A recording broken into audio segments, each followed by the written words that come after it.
এটা এসেছি আমরা সরকন্ডা মায়ের মন্দির, যেখানে দেবী সতীর মস্তক পতিত হয়েছিল। এটা 51 ফিটের একটা পীঠ। এটা ধানমন্ডি থেকে 23 কিলোমিটার দূরে সরকন্ডা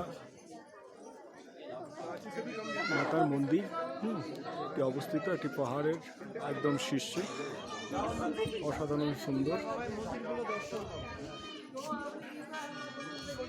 এটা বাবা ভোলেনাথের মন্দির, এখানটা হচ্ছে হনুমান মাতার মন্দির, ভোলেনাথ মন্দির।